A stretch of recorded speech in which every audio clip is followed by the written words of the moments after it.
Yeah, I tell people a lot of times, like, don't, like, people will say, I'm playing X deck, but I didn't see it on your tier list video.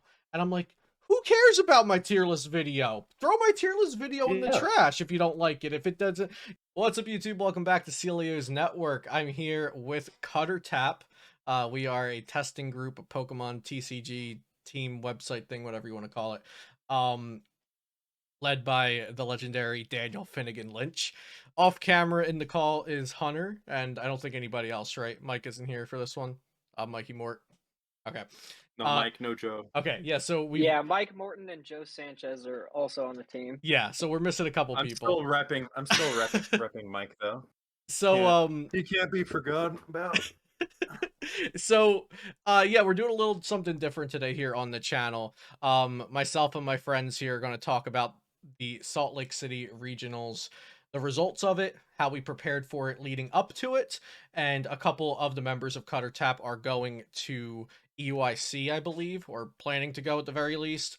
So we're also going to talk about how we take those SLC results and prep for the next major event. So we've got Carter Barsh, Dallas Wright. We've got Michael. Michael. We've got Daniel Finn, but he goes by Finnegan. But if you guys watch the stream, it said Daniel, and Hunter Butler without camera, the legend. So leading up to this event, or leading up to the pandemic, I guess, we started having some pretty good momentum, right? Hunter won Dallas Regionals 2020 with Roxy Chomp.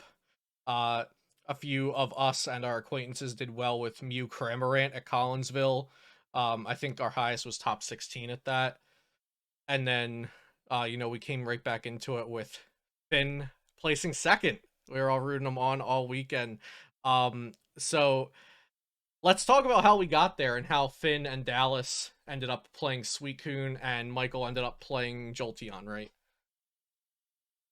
Michael, you played Jolteon? Yeah. Okay. Well, obviously, I expected to play against Daniel Lynch in the finals, so I knew I wanted to play a deck that would beat his and all of my other team members. No, actually, I picked up the cards for the deck right when Evolving Skies came out, and I just love the deck. It was super consistent, and I could just be oppressive and force my opponent to have to play 3 Sobble turn 1. And I made top cut at every single box tournament, 1K, local semi-competitive event. Yeah, basically all we had that I played it at to play. Yeah, in. yeah. And then I just couldn't find something that I enjoyed more and that I felt I could pilot better. And yeah, I wasn't completely joking when I said that I was expecting to face Daniel in the finals. But the thing is that it's just a consistent deck, and bench damage is really good, and I didn't expect people to play Manaphy. Right. Because leading up to the tournament, no results were relevant with Manaphy. Yeah, absolutely. Yeah, so we all expected Manaphy to be pretty much off the map. Even in online events, most single prize decks weren't playing it. Absolutely no RCS decks were playing it. We got Mike Morton hopping in the call here. Yo, what's up, Mike? Your mic is muted, Mike. Well, what's up, Gary? Mike muted. Also, I thought the RCS matchups in general were really good. Playing 2 Cheryl allowed me to beat the full grip games tournaments, the RCS Duraludon list. Yeah. Kind of kept tempo with them or out-favored their tempo. Right. Yeah, and I felt like for the most part I had 50-50 matchups across the board. And other than Mew's like a 45, but I only played against 1 Mew. I know that other people would just try to beat the best deck, but I just wanted 50-50. Yeah. And then I ended up losing to variance and happens. Maybe minor misplays. Yeah, something that people forget about that's a good point there, Michael, is that when you take a 50-50, people just, I don't know why, people just tend to think that they're going to end up on the good side of 50-50.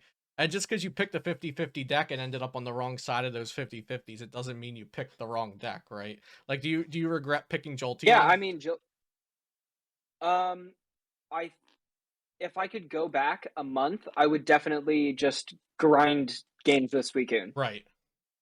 So if you had more Because practice with Suicune, I you would always play knew it. it was broken. If Finnegan's playing the deck and he had been successful, like him and I were like splitting first place at 1K tournaments and box tournaments over and over again, like 4, 5, 6 times. So I knew the deck was broken. It's just I was discouraged because it is extremely difficult to pilot. Like you have to do the sequencing perfectly every time, or else you're gonna feel like your deck just pooped out. Yeah, absolutely. Yeah, it's a pile of cards if not played correctly. So but like at the same time, Jolteon just bubbled top 8. Yeah, Jolteon actually. I don't feel record bad it's about on top 8. On record, it's 8th place. Because of the card DQ. the sleeve DQ or whatever. Yeah. So Michael played Jolteon VMAX, didn't end up doing too well, but Jolteon VMAX itself did pretty well. And it's really, you know, Michael knew the deck very well, went with a comfortable pick. And do you think you would have done better if you picked Suicune last minute without testing?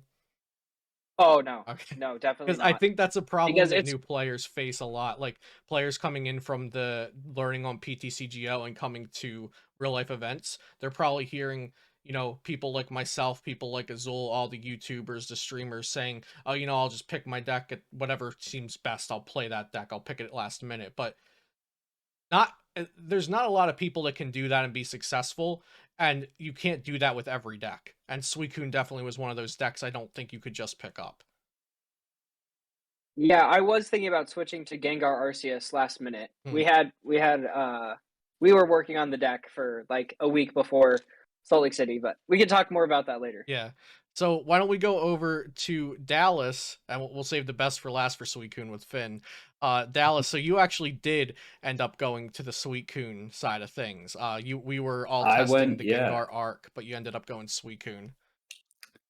Yeah, I went to the dark side. Not quite as dark as Finn. So the list that I played and the list that that Hunter also played with me, we were probably 3 or 4 cards off of Finn's list. We made some changes to the list last minute that honestly I think fit with my playstyle and my experience with the deck a lot more because we're going to be talking about it with Finn, but like Finn put days and days and days behind that deck. I went to that deck because I didn't know what to play. So like I wasn't playing Pokemon before Brilliant Stars came out. You know, I was still on like my Pokemon hiatus. I was in the conversation and talking about decks, but I wasn't booting up TCGO. I wasn't shuffling up cards. I wasn't going to local events because there really weren't many in Colorado for me to go to. So I really came into it kind of blind. And so I came into this Brilliant Stars meta. The first event that we saw after that was like the Full Grip 1K was like the first event that I was able to like watch and get some information from.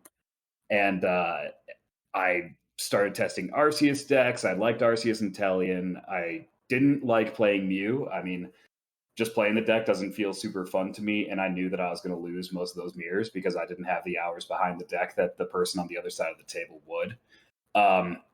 So I just ended up sending it with Suicune because, you know, Finn wouldn't shut up about it and he knows what he's talking about. So why don't I try it? And in the days leading up to it, I had a lot of help from like pretty much everyone in this call with helping me out on like how to play this pile of cards. And Michael can attest that like a lot of my instincts with the deck when I first picked it up, completely wrong.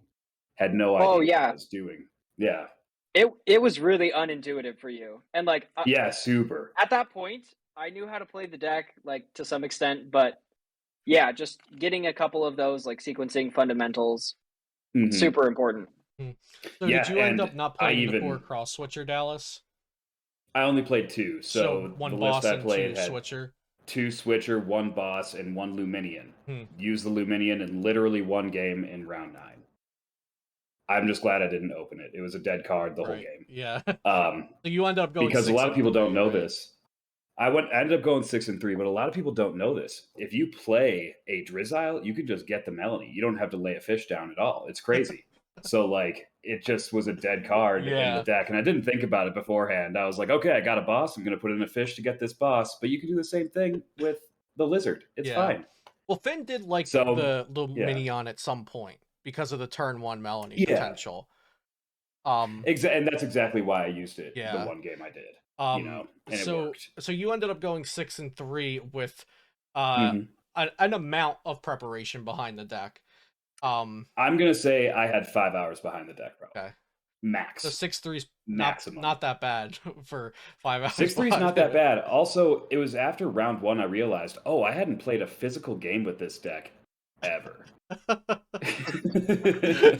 signed that match stick and I was like, oh wow, this is crazy. Yeah, that is crazy. That's what that does. This is a little bit embarrassing. I don't really want to say it, but I feel like it should be said. It was until round 4 that I didn't know you could play 2 Ludicolo in 1 turn. Okay, yeah, you can. So that's important to know. But you can do that. That does surprise people a lot of times without knowing that. Oh wow. Yeah, I beat a Duraludon without knowing that somehow. That's pretty good. That is really. It's good. okay. Shouts it's okay, out. Dallas. You shouldn't feel so bad because Finn went like a couple months before I showed him that you could use 2 Ludicolo in 1 turn. And then I'm gonna in round 4 when I did it, it was crazy. Blew up an Arceus. Yeah, felt phenomenal. Opponent bummed. Hunter didn't make the connection that you could candy into the shady dealings. And you can use candy for stuff other than Ludicolo. But it does show just how dynamic the deck can be. There's so many options in the deck, and you can learn some mid-tournament and even squeak out a respectable result. Obviously, I would have loved to make day 2. Right. It happens. I think I can be perfectly happy with my result. Yeah, got some championship points out of it, right? Completely honest, the fact that you picked up to be honest, the fact that you picked up the deck just for that weekend and you went 6-3, that is a feat. Yeah. Of phenomenal proportion. And didn't know about double Ludicolo. Thank you. But once I did, I was cooking, man. I tell you what. So let's go on. He was dancing. Let's go on to the man of the hour, Finn. So you took a liking to Suicune Ludicolo months and months ago, right? Can you hear me all right? Yeah, you're good. Yeah. Okay. Yeah, I was just looking for the hardest deck to play. And then I looked at it and I was like, oh, this seems pretty difficult. Then I went on PTC Joe and I went 0-5 with it and I was like, this is the deck. Nobody else would say that. I just love hard decks. Hard decks are so fun for me because simple decks just get so boring. I'm sitting there while it's my opponent's turn. It takes me 10 seconds to figure out what I'm gonna do next turn, and I'm just bored out of my mind. And I know that with less dynamic decks like that, my opponents will be able to predict what I'm gonna be able to do so much more of the time. It seems like the high skill decks almost always involve a higher level of unpredictability, which I think is super valuable. And it also usually means my opponent doesn't necessarily understand how my deck works.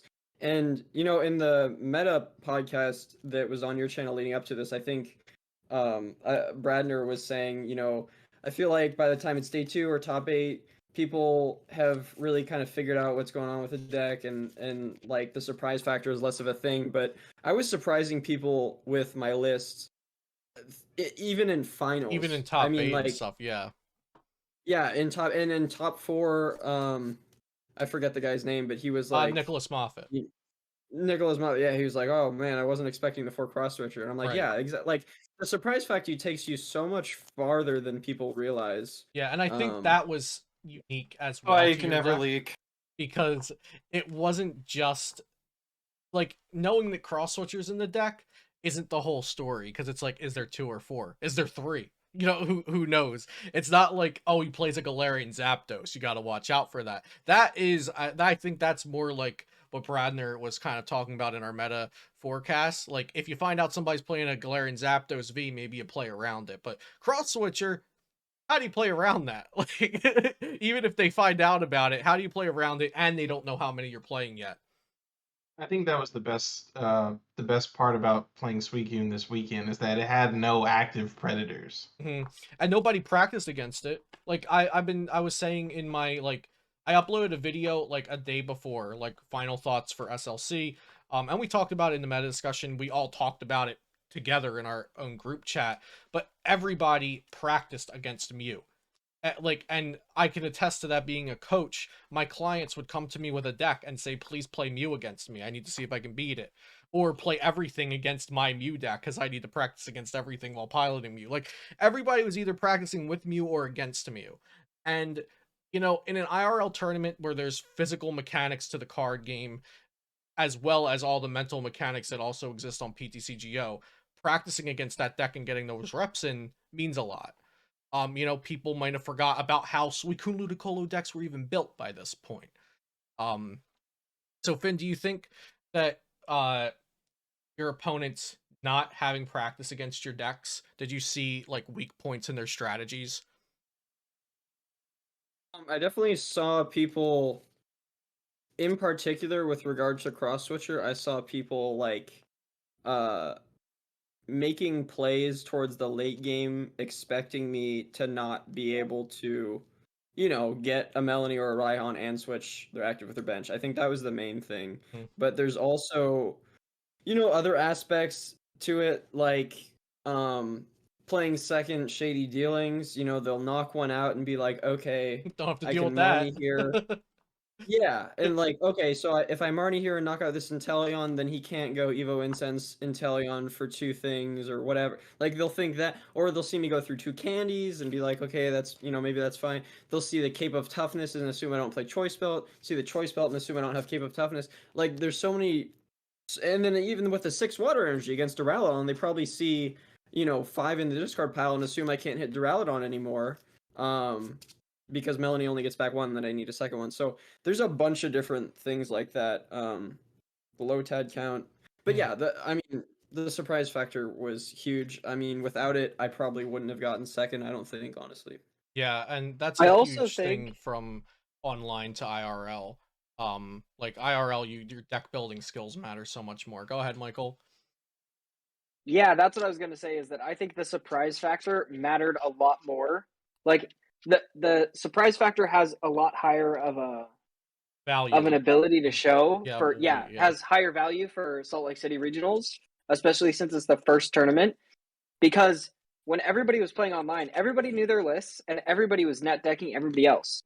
So, well, okay, right. I'm being general. Yeah, but no, you're generally you are correct. You know, I know what you mean. You know what's in somebody's deck, yeah. right? But you have no idea what's in somebody's deck. But people bring those assumptions maybe without even knowing it. Absolutely. To the first tournament that's in IRL, and you have no idea what they're playing. Yeah, so I actually was talking to one of my junior students that's playing Liverpool this upcoming weekend, and I used some information that Carter Barsh, our eyes in the sky, were telling us about. So Carter here didn't play in SLC; he was working with a vendor.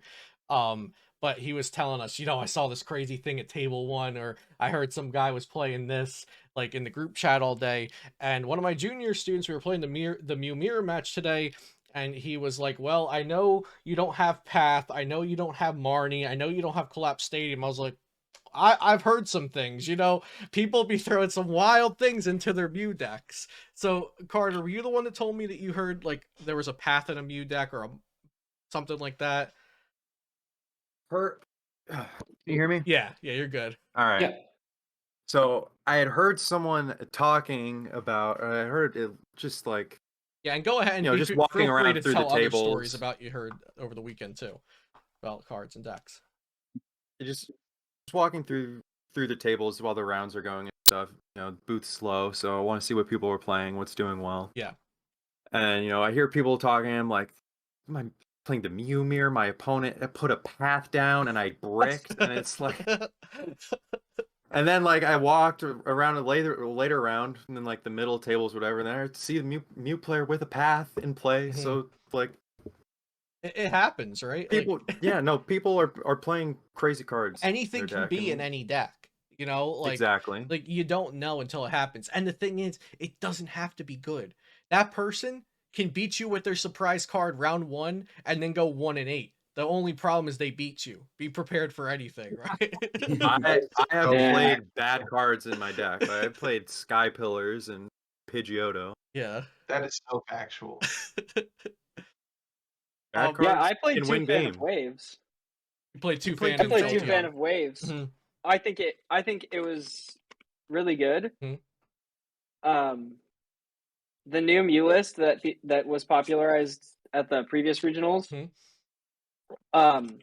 A lot of the time with Jolteon, you're trying to boss up a Genesect and then make it so even if they can switch out, They like also need energy. it doesn't matter because you just but 2 Fan makes it so that the turn that you boss Genesect, you can also get rid of one of the energy that is on the Mew.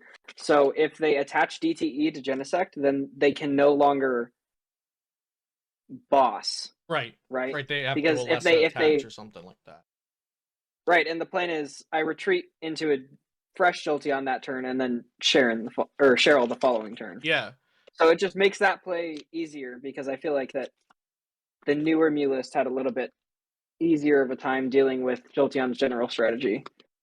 For sure. I just want to say that if anybody else doesn't know this, I didn't know this for a long time. You can have 2 Jolteons with 290 damage on them, and you can play Cheryl and heal all of it from both of them. Yep. Michael did this to me so many times in testing. It like And the he first time it forgot every happened- time. yeah, and the first time it happened, I looked at him Cheryl. like 6 times.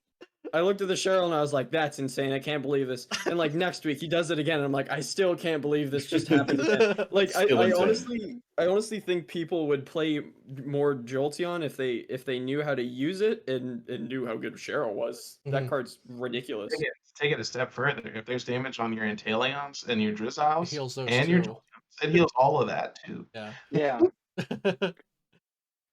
So Finn, did you have anything else to say about your deck choice for the tournament before we start going into some other topics?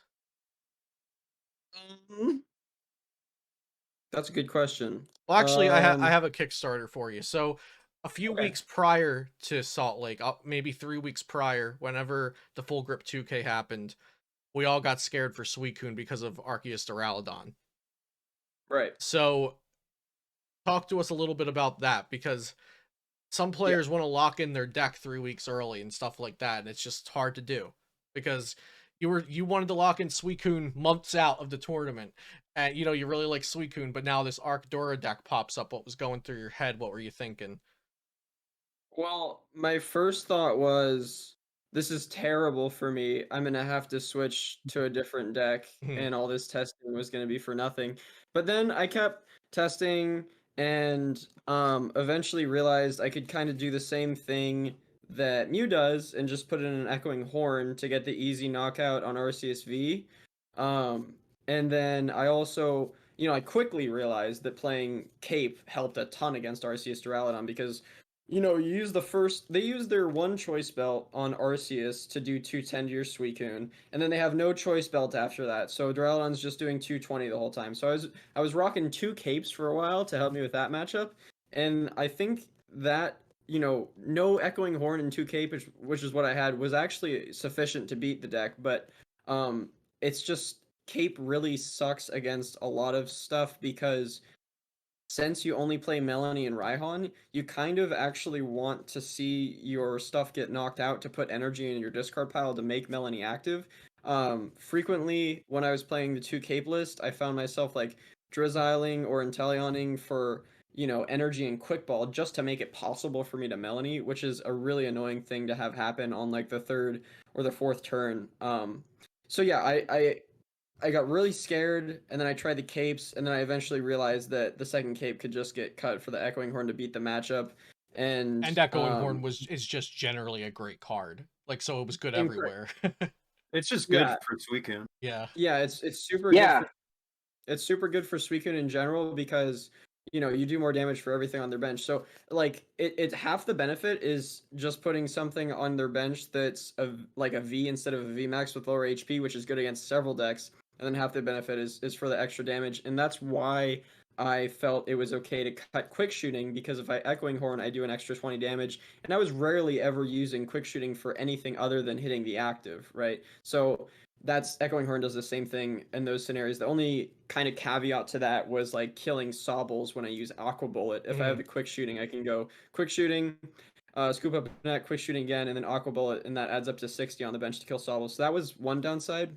Yeah. And then one last note on the Duraludon thing is I also realized that 6 water instead of 5 was very helpful for beating Duraludon. And that's the whole reason, most of the reason why I played 6 water for this event. So I think going forward, I would probably go back to 5 and play another capture energy.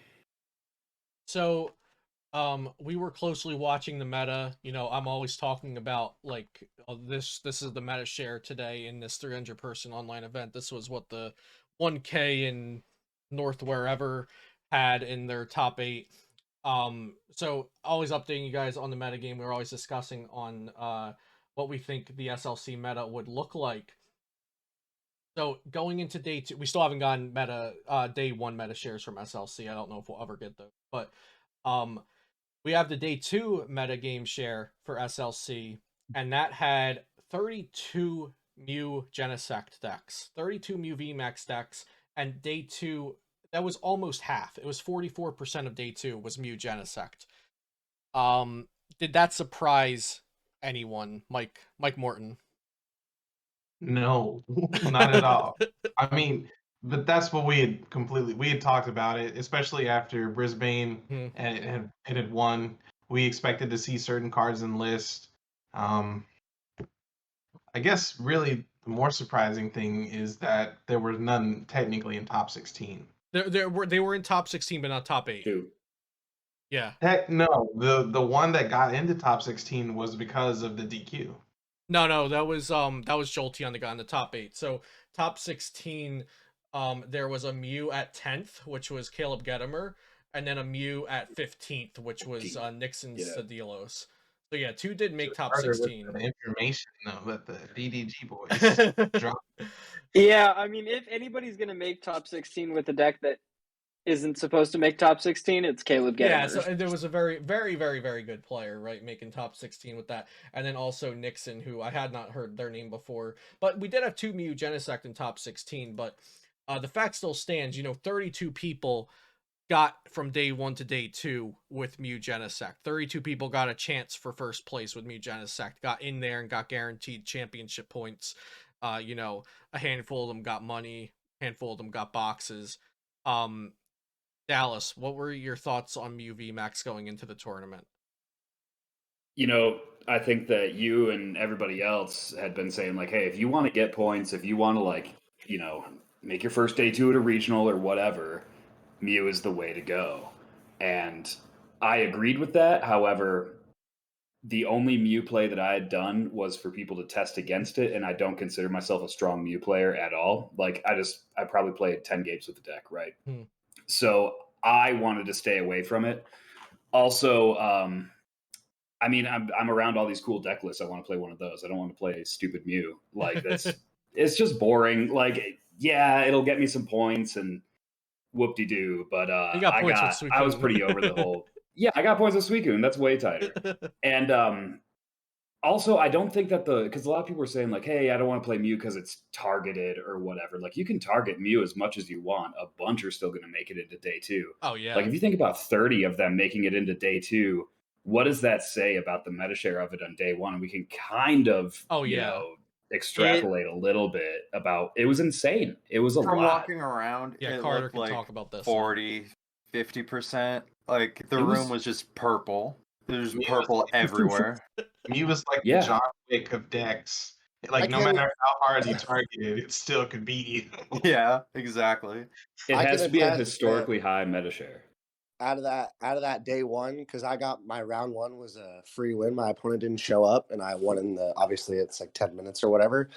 So only a couple tables were up, and I was able to literally, because the room was so spread out and how it worked, and it was really easy to like see all the decks, and I had my notes out, so I was just literally like basically trying to count like by 5s on the amount of decks I could see.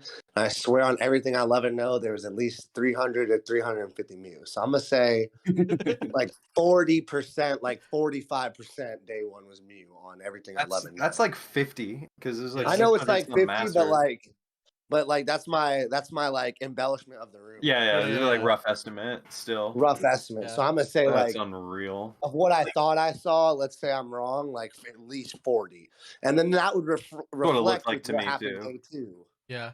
Yeah, be honest, even and if then it ends up being less, like Carter was saying, like if he was walking around the top tables, like I heard that from a lot of people. Like there were points in like round 2, 3, 4, 5 where it seemed like all top tables were Mew, like they were doing really, Yeah, really no, well there was early like on. 5 Mew mirrors in top 10. And then top what was 10 the tables in Brisbane early rounds? what was the Brisbane conversion rate for Mews? I remember somebody we had some don't percentage know of Mew because players. they never released the day 1.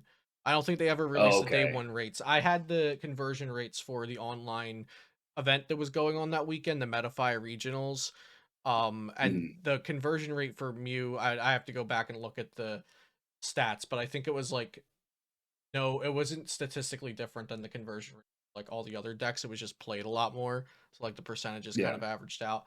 But so yeah, Mew Genesect had a insane showing. Almost half of day 2 was Mew Genesect, and then 35% of day 2 was some sort of Arceus variant. And within those, there were Arceus Gengar, Arceus Inteleon, the Dark Box plus a thin line, the Arceus Sandaconda VMAX Beedrill, which is tight, Arceus Malamar VMAX, which I was rooting for as an underdog in the tournament, Arceus Birds, I like that deck. Israel Sosa with Arceus Galarian Birds. The Pokedad himself. So let's hear from somebody about Arceus who wants to talk about Arceus variants and how did you expect people to be coming out with more than just Arceus and Teleon for this event, or did you think people were going to play it safe? Who wants to go? Absolutely. Okay, Michael, go ahead. Absolutely expected people to try a bunch of crazy Arceus decks. When every time a set comes out, people want to play the deck that came out. Right, So New deck, yeah. everybody played Mew and Fusion The Strike new came poster out. card. Everybody at locals wanted to play Rayquaza or wanted to play Jolteon right when Evolving Skies came out. So it's a trend. Yeah, exactly. It's what happens. It's a trend so that you I was can always expecting count people to play on. Arceus, but because of what I had heard and what we had seen at the previous regionals, I was definitely expecting people to play Arceus Gengar. I think that despite your video about the skewed percentages, the skewed statistics on Arceus Malamar, I was expecting a couple of people to play it, and I was expecting to do well with it. Yeah, we got an 18th, a 19th, and a 32nd with Arceus Malamar VMAX. I think all 3 that made it into day 2 placed within the top 32. Wait, that can't be right. Good. That looks. Wait a second. Hang on. I'm gonna relook at this statistic on Limitless. That looks crazy. Oh wow. But yeah, I was expecting people to play a bunch of different Arceus, just Arceus whatever. So And played against an Arceus Charizard. That was Dude, great. I actually saw that deck. I'll talk about that later. Yeah. I want to keep that on top. Oh yeah, so yeah, that deck does look cool. I scrolled agree further with down. you. There were 4 Malamar VMAX in day 2, and 3 of them made top 32. 1 made top 60. And there was a couple of Arceus Duraludon, and none of them broke into the top 32. To be honest, I don't think the deck was very good.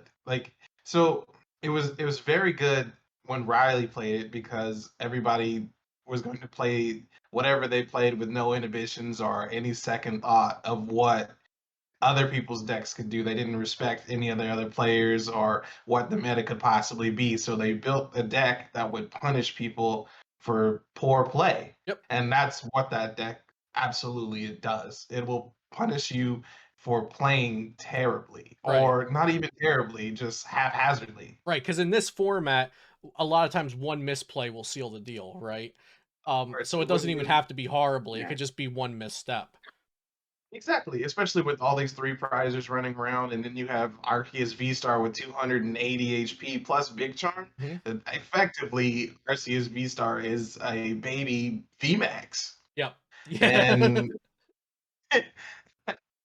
And Arceus V-Star punishes you as as it already exists. Yeah. So adding that with a Big a tanky Pokemon Duraludon that can't be hit VMAX, by which can special hit, which energy. destroys your ability to attack it if you have special energy, which many decks are playing, Yeah. and it's basically required if you want to have a good deck. Especially at the And beginning of a format, right? People are trying new cool exactly, cards. nobody's thinking to play around the card that was super slow in the previous format. Yeah. Because people are thinking nobody's going to bring up a Duraludon. It takes 3 turns to attach to it, and you need Raihan, and then you need to KO it, and so on and so forth. They're like, nobody's bringing that. Next thing you know, our good pal Arceus is like, hey, bud, you Yeah. need a boost? We got you. So a very straightforward and basic list that Riley Holbert piloted was great for a first big tournament. Go ahead, Michael. Absolutely. I think Michael was going to And say. The thing, then he had the nerve to absolutely wreck people with Collapse Stadium. Yeah, 4 Collapse Stadium. yeah. Now, the thing that I really like about the deck, and Finn didn't point this out to me until we had started testing it, but he was like, I'd never know if you're going to Marnie or if you're going to boss, Yeah. like in any given turn, right? Because you 4 play gear, 4 4 boss, Marnie, 4 boss. and that can, like, setting up plays where it doesn't matter, like, because your opponent sometimes can only prepare for you to Marnie or only prepare for you to boss. It just allows you to, like, make plays where you force them to have to prepare for both or they lose. Yep. I think that was a lot more relevant too when One Prize Dark was a bigger thing, because if you can predict if your opponent's going to Marnie, then you can put down a Moltres with all the energy attached ahead of time, so that's set up so that you don't potentially just not draw what you need and get an attack off on the next turn. And if you think they're going to boss, then you just, build up a bigger hand. And so, and it's sort of the same thing with Suicune. Suicune really likes to know if it's going to get Marnied or not, because there's definitely things you can do to prepare for that, and it can be a big problem when you get Marnied, especially when you only have 4 bench Pokemon because of Collapse. So I actually think that's the best thing about Duraludon, and probably still is just the the fact that it was actually so consistent. It's surprising that like you can It's pretty consistent. yeah, like I was They blown have a away. very, very simple game plan. And- Like it's a theme deck, I don't- like theme decks work the same every time. the God, guys, we're just gonna talk about Duraludon like I didn't just end my whole tournament. We're just gonna talk about it for 30 minutes. hey, even though Duraludon cut your tournament short, who told you that would happen? All of Literally us. nobody. Nobody. Do I need to pull up the receipts? No. I knew that Duraludon was a bad matchup. Nobody told me I was gonna play 3. Oh, you played 3. Yeah. Yeah, none of us could have guessed Yeah, that that's one. messed up. Yeah. Nobody- I played that many. Three's games. messed up. Yeah. I think That's that awful. Suicune list I played is favored against Duraludon, but with only 2 cross switcher, That's that different. definitely. Yeah, well, we didn't play that list, Finn. We're not as good as you. Well, people definitely convinced me to play. I mean, Michael pointed out that he really got me back on for cross switcher, and then Hunter and Mike and pretty much everybody was pointing to Raihan saying you need to put this back in the deck, even though I felt like I had some pretty convincing arguments to not include it. So I mean, I still think I do. I might go back to cutting it. But for this tournament, I was very happy to have it. And I really feel like, just another note about Luminion, I know we're kind of off this topic at this point, but going second, starting Suicune is like the worst thing that can happen to you in a lot of matchups. And the chances that you can actually get a turn 1 Melanie attack off when you have Luminion in the deck are so much higher. Like you've got the 4 and the Ultra Ball. Normally, without Luminion, you need to have a way to discard energy, the energy itself, and the Melanie all in your hand to get it turn 1. And I just got lucky enough to have that in my opening hand, like over and over again throughout Salt Lake City region. It was ridiculous the amount of times that I used Melanie and attack turn 1 with Suicune. Like probably the number of times that I'd done that in all of my testing equaled the amount of times in Salt Lake City. So I feel like I definitely got lucky, and that made Luminion less useful, but I don't think it's bad. I still probably wouldn't put it back in the deck yet, but I think it's not something that people should just take off the radar. Completely with the deck. I discount. think it's very good. Right. It's Yeah. still After playing with it, like my personal opinion is the extra percent of hitting the turn one attack while starting Suicune is not worth the percentage of starting it, or even the percentage of tempting yourself to bench it. Because like sometimes just having it in your deck, you're like, oh, like instead of digging for this, I can do this. And it ends up not being correct. And I feel like that like strayed me away from better plays, like just having it in my deck, period. I felt Yeah, like I it think wasn't worth because of the bench Just play space better. and the It's 170 definitely a HP. crutch. Yeah, crutch. Yeah, yeah. Outside of its turn one, I think it's a crutch. And then the argument is you can turn one Melanie with it, right? But everything outside of that, I feel like it's not that useful past turn one, and it takes up bench space and it puts a weak Pokemon for 2 prizes on your bench. Also, if anybody like skipped through parts of the video, the disembodied voice that was just talking was regional champion Hunter Butler.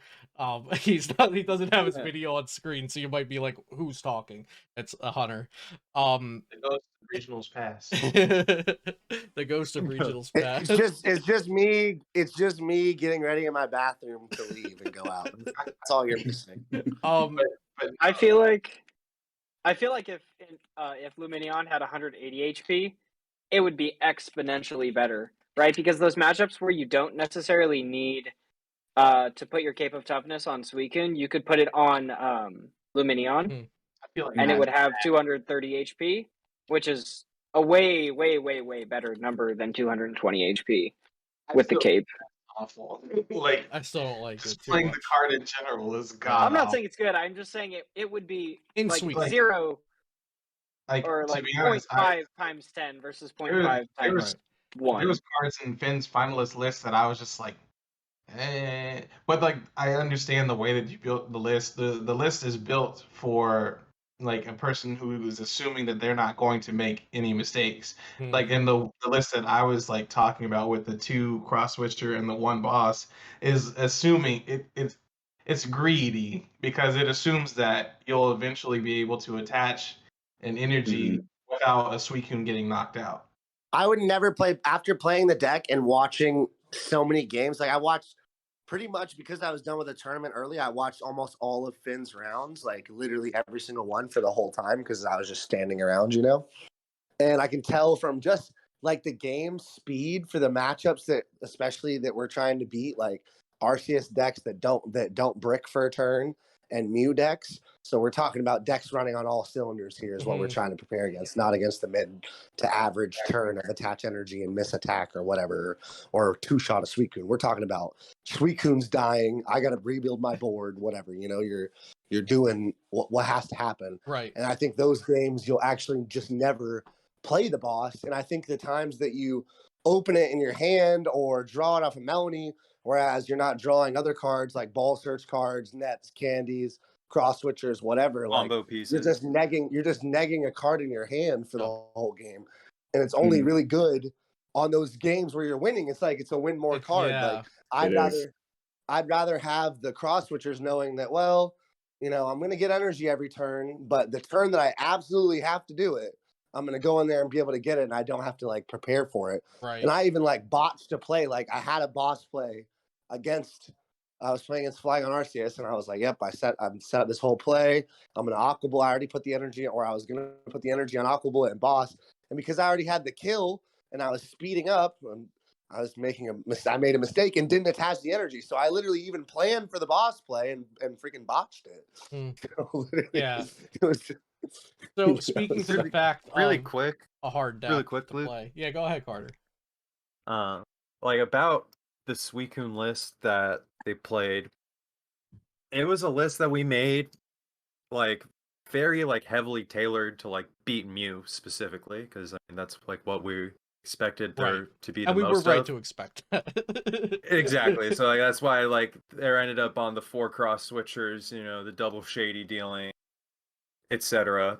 But to that extent, that doesn't mean there's like one Suicune list that is perfect. Suicune is a deck that I feel the list changes depending on your play style, what you're expecting to play against, and like how you're planning to win your games. Because like you can do all sorts of crazy things. Like I remember way back when like we first started playing Suicune, like I had Metacham in there when there was still like double quick Yeah, shooting, you and and I like liked we were the doing Metacham.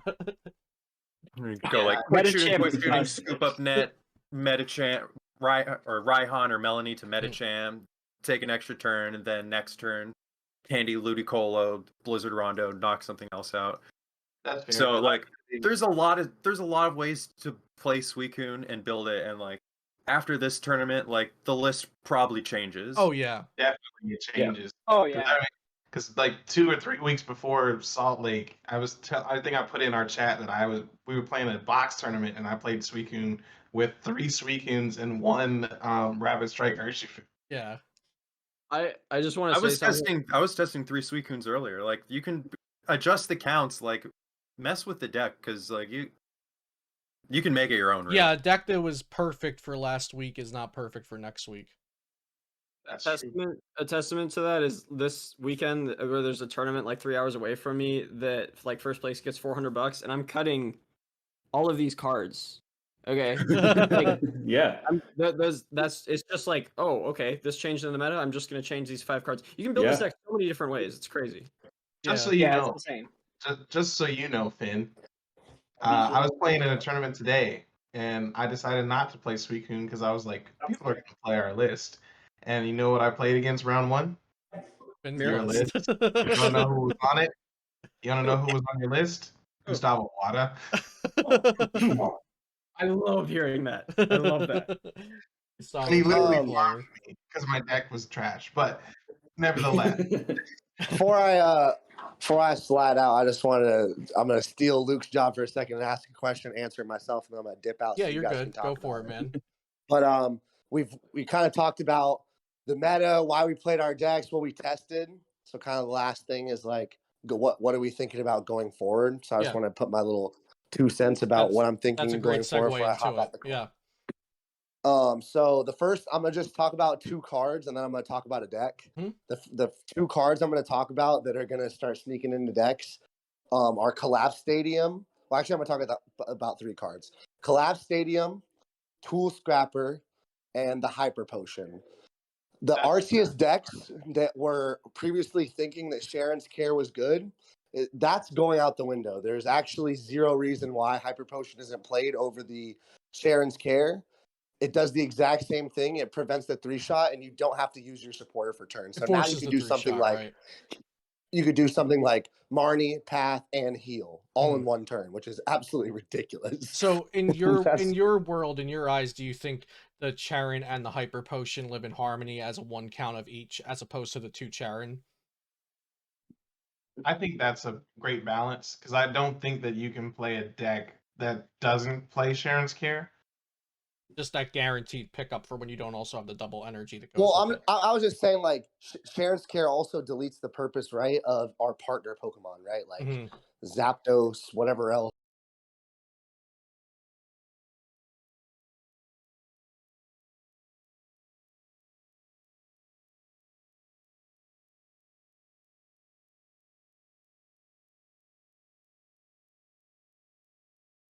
Pokemon VMAX that we're putting in our deck with Arceus. So the Hyper Potion, the attach your extra double turbo after you've already powered up your Pokemon, plus Hyper Potion play is like way too good to give up in either the Beaverl engine or the Inteleon. Then the Stadium, not because of Suicune, I think the Stadium, much like Parallel City, is something that's like, my opponent is gonna have to think harder to play against this. And and also like the knocking off your Lumineon / Crobat / damage Pokemon play, getting rid of that as well. I think that's too good to pass up. And then the Scrapper, obviously, I think people realize after Drew, like, hey, I don't have to play all this extra stuff. I can just play 1 Scrapper and get rid of the 1 Big Charm when I need to, and then I get X uses out of it in other scenarios, Balloon. Choice belt, whatever on the other scenario, or even just changing the tool on your own guy. Yeah. So those are the 3 cards, and then the deck I want to talk about that I think it's definitely out there, but I just wanted to bring it up just because of the meta shift. I think with all this dark stuff, it's obviously going to be more fighting, like more single strike, more maybe rapid strike gets played. New fighting Pokemon are going to get tried. Maybe that baby bird deck, whatever. So I think fighting is going to come up, and I think that Arceus and Calyrex. Shadow Rider together have a decent pairing as far as flooding the board with energy, and you can still run Zapdos to be able to deal with opposing Arceus decks. And it gives you the option of drawing a bunch of cards, being able to use the Collapse Stadium or Training Court or I think we lost Hunter. use that. Hunter. Okay, yeah, Nope. we lost one word after Training Court, I think. Oh, Trading Court Path. You can play a plethora of stadiums. You can play one of each. You can play a couple of all. But the point of the deck would be just to prey on the new fighting decks coming in. Then you have your own Zapdos to deal with the colorless decks. And be a consistent Arceus deck all at the same time, right? Exactly. Yeah, and then if you play against these dark stuff. So I have seen people posting it on Twitter, like trying like some weird builds of Shadow Rider Arceus, and I think one person posted that they played Shadow Rider Arceus at SLC. I haven't looked at the list in depth, but I know like that idea has been out there a little bit, but I haven't seen anybody actually like say that it's good or say that it could be a good meta call. So your hunch on this is the first one I'm hearing, like talking about it in a positive respect, I think. So that's pretty cool. And also talking about just individual cards, because I think people look at it on a macro scale, like, oh, how is the meta shift, this new archetype coming in, this old like archetype coming out. But Hunter brings up a good point where it could be just a couple of cards, the decks stay the same, but like a stadium changes or an item count changes or something like that. So that's really good input, Hunter. And thank you for leading us into this segue, talking about what happens Yeah, next. for sure. And I'm sure all my teammates have great things to say. At this point, I'm going to say peace. Shout out to Cutter Tap. See you in Germany. Maybe I'll play Shadow Rider. We'll figure it out. All right, Hunter. I will see you later, man. We'll figure it out. Don't worry. All right, go have fun, man. Sure. We'll definitely do some intense testing about it. So why doesn't everybody else kind of follow Hunter's suit and give me a few minutes on what you think happens after the meta and what you're thinking about? We'll start with Finn. Finn, since you did pretty good, you get to go first or second next to Hunter. So I kind of want to think about previous tournaments when I talk about that idea that Hunter presented, which is pretty much just countering the counter. And there was sort of a philosophy I had back around 2019 where I was going to, in a triangle format, just beat the counter to the deck that won. And I was watching results as tournaments happened, and it kept happening. You play a deck that actually loses to the thing that won the event. Yep. But by the time you make it to day 2, all the stuff that's in day 2 is the counter to that deck, which is sort of what we saw this past weekend. Yeah, and you and I talked about this extensively, I think, in the meta discussion, because we were talking about like peak around fighting decks, we were talking about Mega Audino, things like that. Yeah, I also think back specifically to the regionals that Mega Gardevoir won. You know, people were saying forever that Tempozard just destroys it and it's never going to be viable. And then Tempozard won in internationals, and then immediately afterwards, Gardevoir wins the event. And it's like, if you just can make it through day 1 where people are still playing the deck that won the last event, then day 2 should be like very good for you. And I think that's actually a pretty good philosophy going into a lot of tournaments. And it's, you know, you might even, a lot of people would say like, you got to make an exception for decks like Mew and Night March because they're so dominant, but it's like, we are even seeing that might not even be true for those type of decks, as we saw at Worlds in 2016 and at Salt Lake. Awesome. Audino and Greninja both beat, you guys brought this up at the last, okay, yeah. Yeah. Michael, how about you go next? Thoughts on where we go from here? Anything? Kind of just take Hunter's template, copy paste. I have no idea what it's going to be like. That's fair. I'm not going to Germany, so I haven't put a lot of thought into it. I wasn't playing before COVID, so none of my points transferred over. Mm-hmm. So I'm not like going to be going crazy, going across the world. I'm going to go probably like 3 or 4 regionals in the US, but I haven't thought about it a lot. I always really liked Rapid Strike Urshifu with Melanie. Melanie's an insane card. Mm-hmm. Melanie's broken. And Metacham V is also insane. Yeah, and Rapid Strike Urshifu, telescopic sight. If you look at this metagame, it's insane. Rapid Strike Urshifu looks great if you dodge the mute in Salt Lake's metagame, or the day 2 meta at least. Well, the thing is like And if you listen to Tord on this, Tord Reklev, like it has a fighting chance Yeah. against Mew. Yeah. You just the problem is inconsistency, Mhm. right? Inconsistency or not getting down to Urshifu turn 1 because they're gonna kill one, Right. right? For sure. I like that. I also think that there is probably a more consistent way to play a lot of decks. Like Xander Pero was suggesting that people switch out Part of one their Drizzile and one Drizzile. Inteleon for 1/1 Bibarel, and like it's things like that. Just being innovative with how you build a deck and what kind of support you use that can like completely shift how a deck functions and how consistent it is in the metagame. Yeah, and I think we'll be So seeing that. Well, I definitely know we'll be seeing that actually because people got so used to the online events with not a lot of inspiration for innovation. I've been saying this for months leading up to IRL events coming back. People have reason to innovate now. Even if the online events had cash prizes, people still just don't care about it as much as IRL. There was less reason to innovate, and the innovation doesn't go as far when round 1 your opponent pulls up their deck list on their second monitor and they know everything you're playing. It's a lot different than Finn going in round 1 and the opponent getting obliterated because Finn has 4 cross switchers in his deck. It's a lot different in real life. I would never play Suicune without 4 cross switcher. It's insane. How about we go Dallas next? So the rest of my season is looking like, kind of what Michael was saying. I'm going to try and go to 2 to 3 more regionals and internets. I'm not going to be going to Germany. I'm also not going to Indy. So I've got some time to kind of sit around and do some push-ups with Pokemon right now because I do think I have some time to catch up on. So, and it's going to sound really weird and it's going to sound very different from what other people are going to do, but I want to get good at Mew, I want to get good at Jolteon, and I want to use that experience to inform what my picks for tournaments like Milwaukee, maybe even Vancouver or internets is going to be. I really want to get myself comfortable with those decks and know them inside and out so that I can inform a decision as to what I'm going to test and build for those events. Historically, I've been very good with single prize decks, so I would like to crack something on that. But right now, I'm not really liking that idea super much, just because everything that I've tested with and against has just fallen completely flat. But that's kind of where I'm sitting right now. I really hope that there is a secret single prize deck. I think everybody kind of hopes that right now. And I think I just want to kind of build off of that surprise factor that Finn has proven can take people pretty far in the game. Absolutely. Surprise factor paired with hundreds and hundreds of hours behind a deck equals phenomenal showings, right? Yeah, and we've seen that in the past too. Like Cord Reklev has showed that many times.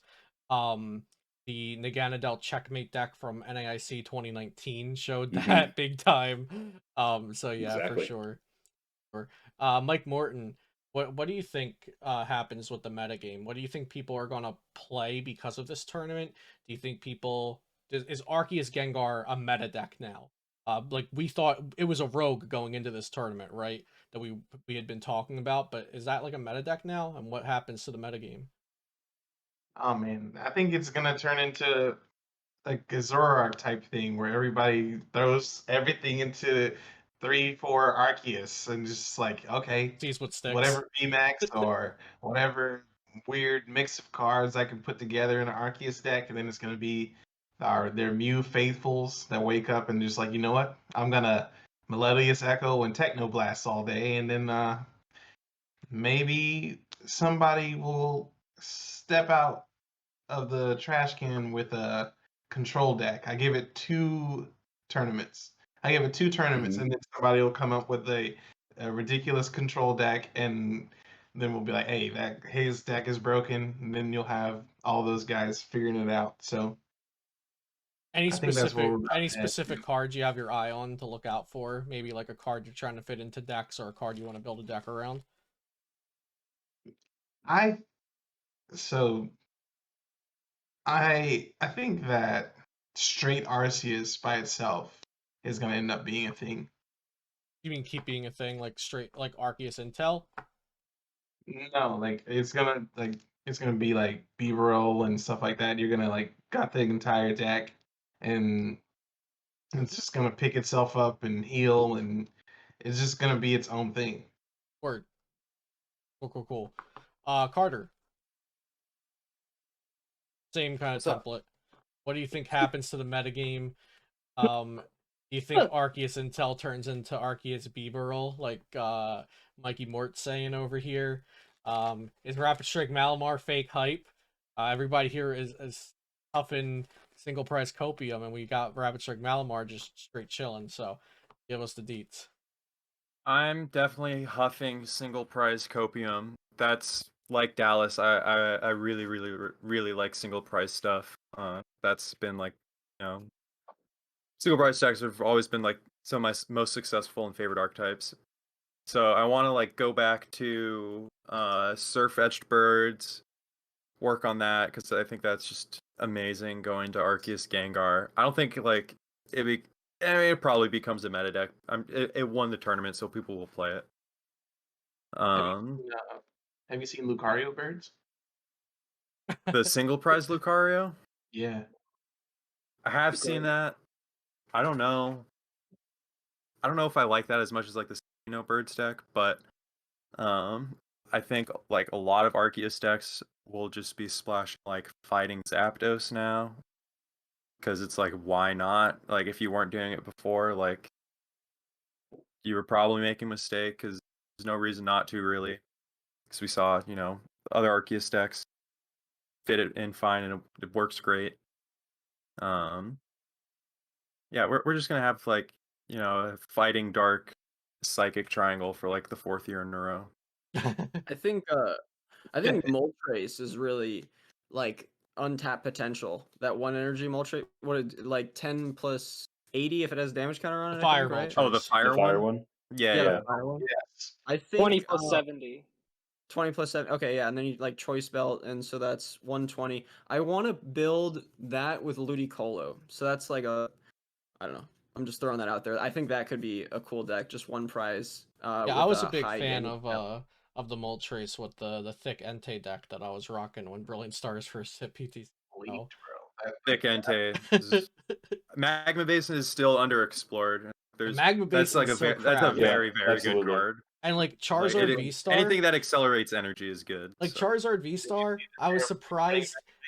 Even if it wasn't going to do well, I was surprised Charizard V-Star wasn't played because like slap a Big Charm and a Heat Fire, it's a VMAX worth 2 prizes. Like card's big. So yeah. Did you see that they're reprinting Magma Base? Oh yeah, Magma Base is getting a reprint. Actual Magma Base when you bench Pokemon put 2 damage. Yeah. So that might open up some cool things with a bunch of cards we haven't looked at for a while. But I'm excited about the new stadium, the Snowpoint Temple that shuts off. Oh, the Crystal special Beach, energy the and Crystal turns them Beach. into. Yeah. Or the Crystal Beach Oh reprint. yeah, the Crystal Beach reprint. I Yeah, kind of want to play. I'm excited about that. Arceus Umbreon. I think there's a ton of different like rogue decks. Yeah, there's that so nobody's trying right now. There's I so also much. think There's gonna be a lot. like nobody. We have Mew in the format, and nobody even wants to touch a rare candy deck because they're rare candy decks. But like we've seen time and time again over formats that rare candy decks can and have been good. And Mew like is huge for that. I think Magma Basin with the Leon Charizard totally has potential. Oh, I you're think talking that's about something Celebration Mew, right? Yeah, Celebration great. Mew. Sorry, the one. Look at the top 3, grab an item. Broken card. I feel like that's that a one. broken card.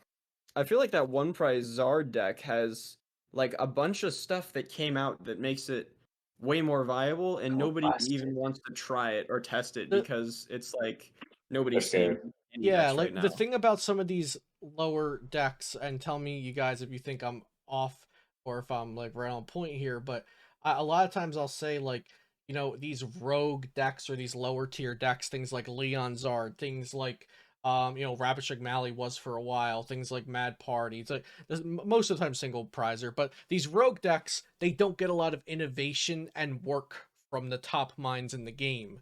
And so they probably could be better than where they are. I'm not saying they should all be tier 1, but they don't get enough innovation compared to the other decks. You guys think I'm wrong there, or do you think they kind of suffer a little bit from lack of innovation? You could not be more right.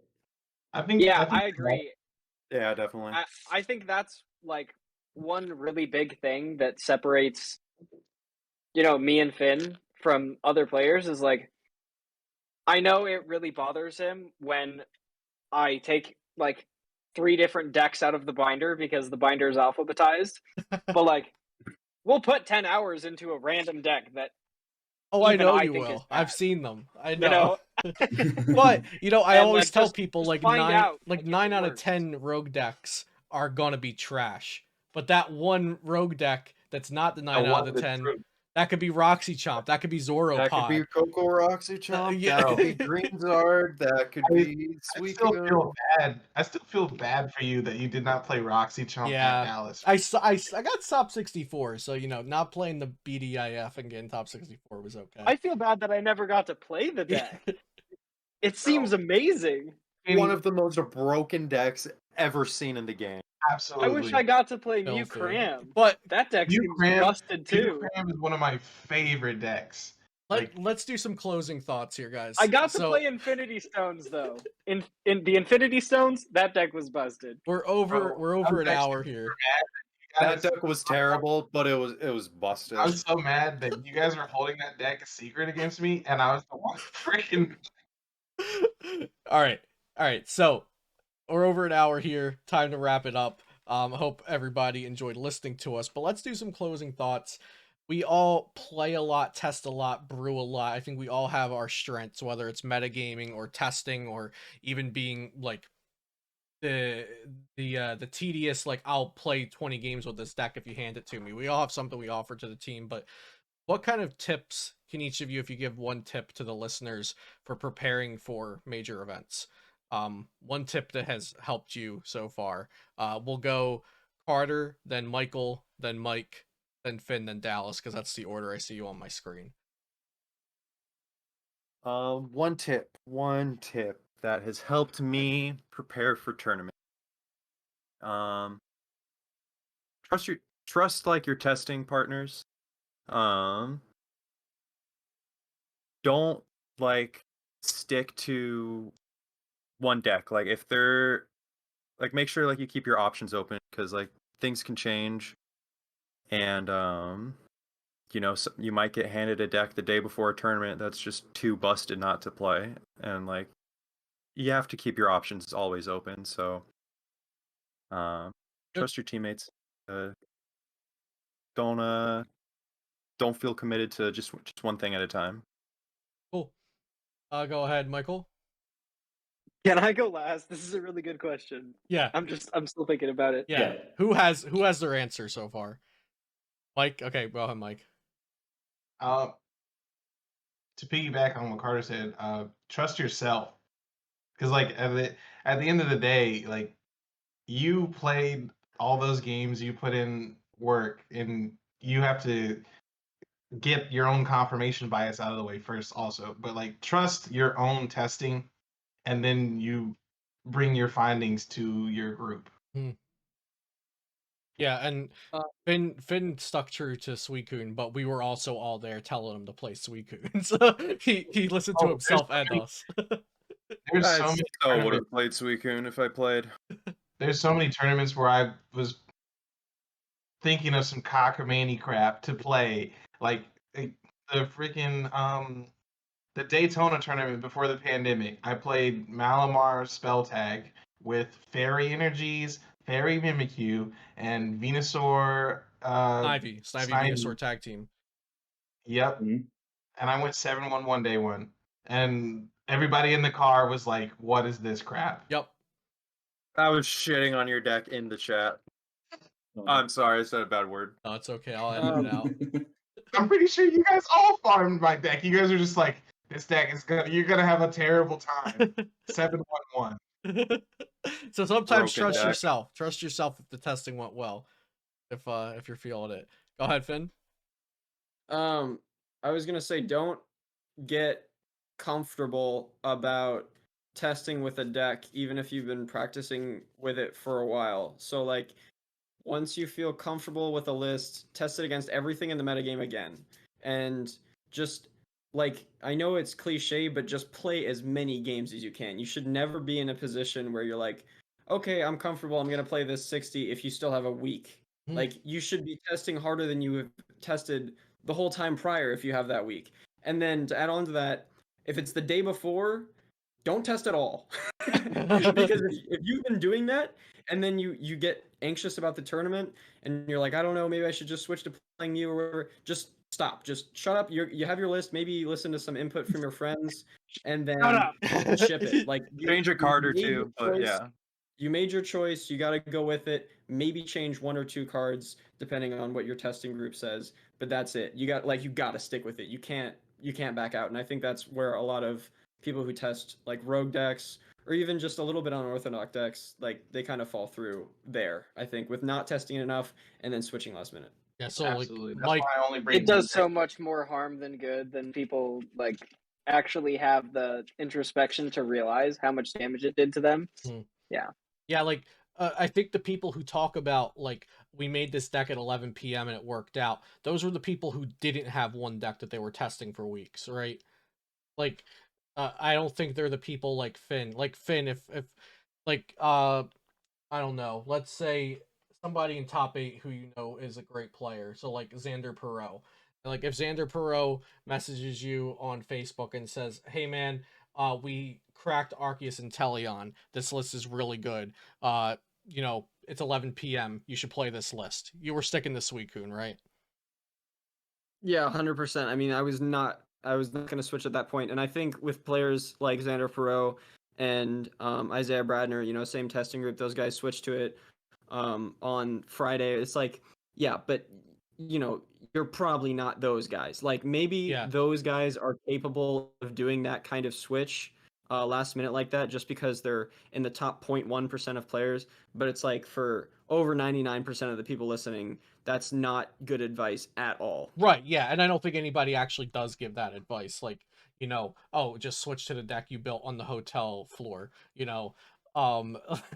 Like, sometimes it's the right choice, but it's like Finn said, there's a very top percent of players who can theory out their matchups as they go through the tournament. Kind of like Dallas had to do with Suicune. Yeah. And I'm sure all of us have done with a deck at some point. And sometimes to a bad performance, sometimes to a good performance. But yeah, good advice, Finn. Dallas. Oh shit. So even if it's a deck that you're not planning on playing, like let's say you're in my position where you don't want to play Mew, you don't want to play Arceus, still play those decks. Test those decks. Advice. If you're going to be playing against a deck all day, you should be in a spot where you can swap chairs with your opponent and play their deck better than you. Then you're going to win the match for sure. Yeah. so Know what might just be know in your opponent's hand, know what they want, know what they don't want. Exactly. When you start starting your turns and saying, hey, what is like the best case scenario for my opponent to have this next turn? How do I play around that? Like, that's when you're going to start seeing results piling through. Also, it kind of is in the same vein of like, don't tunnel vision yourself, man. There's a ton of decks out there. There's a ton of ways to get a result at a regional. And yeah, don't let anybody else like really freak you out about the fact that you're playing what you're playing. Like, as long as you're confident in it and as long as you like its matchups that you think you're going to see, you're going to do absolutely fine. Yeah, I tell people a lot of times, like, don't, like, people will say, I'm playing X deck, but I didn't see it on your tier list video. And I'm like, who cares about my tier list video? Throw my tier list video in the trash if you don't like it. If it doesn't, was Arceus Gengar on my tier list video? Was Suicune Ludicolo on my tier list video? Was Ian and Nicholas's whatever 2 decks they pushed together on my... No, none of them were. No. They are this week because they played them and did well with them. You know? So, like, you gotta remember that. Yeah, so great advice from everybody. And Michael, I think you're coming back to you, right? Yeah. Don't test if you're not going to pay attention. So don't test, period, if you're not going to pay attention. If you're not going to put your phone down, if you're not going to pay 100% attention and like take notes while you're testing, because that's all you have, right? Mm-hmm. Like, so there are some things that you learn in the middle of a game while you're testing that you need to know before the game begins. Mm-hmm.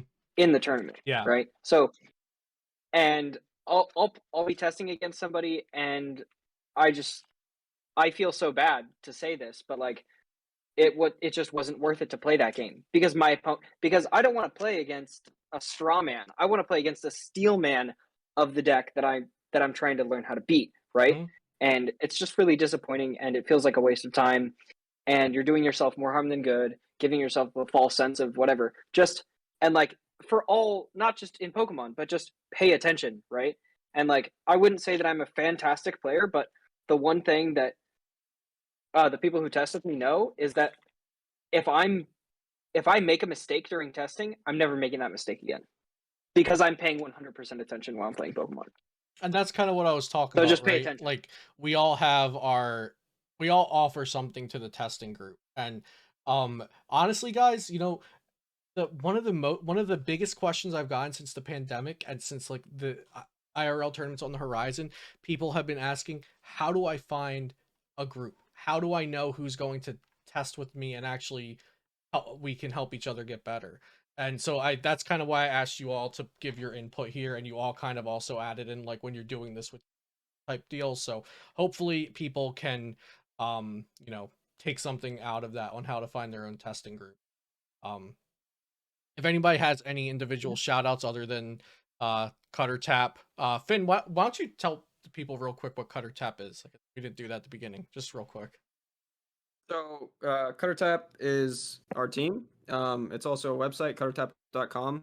Right now, it is not active. It was, you know, a very popular article website going into like 2019, and then when COVID happened, I, you know, put a pause on the whole thing because I figured without IRL events happening, people probably wouldn't want to be subscribing, and I also took a break at the time. So anyway, it's probably going to be coming back within the next 3 months or so. I'm saying probably, though. That's not like a guaranteed thing.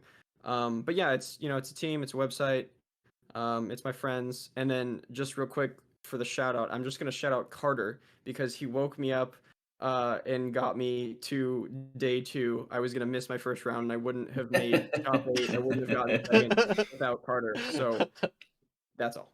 And some of the guys here, including myself, do Pokemon TCG coaching. I'll just leave everybody's Twitter down below. Finn, are you doing coaching again? Yeah, I am doing coaching right now. My rate's 30 an hour. You can find me on Facebook. My name's Finnegan Lynch on there, or you can send me an email at cuttertap@gmail.com. Carter's running the or Twitter Carter. account right now. Yeah. Yeah, he is, and he also does coaching. And who else does coaching right now? You do, right? Yeah, I Luke, do. Yeah. Okay. Luke coaches. Yeah. I think I'm not coaching this year. I've got no time. Yeah. I think Hunter said he might be starting again too. I'll just toss everybody's info that I can in the description. Yeah, anyone who's interested in coaching, feel free to PM the Twitter page, and I will connect you with whoever you want to be coached by. On It's Cutter just Tap. at Cutter Tap. We can't. Just at Cutter Tap. It's so busted that we have that handle. Perfect branding. I'll coach you. All right, guys. So yeah, as usual, thank you guys so much for watching. You can check out my sponsors, links in the description down below. Sub to the channel, like, comment, follow Cutter Tap or Twitter because we are playing the game again as a group and we're loving it. Shout out Finn for getting second. Shout out Suicune, and we'll see y'all next Shout time out here on Suicune. Celio's Network. Shout out Finn. User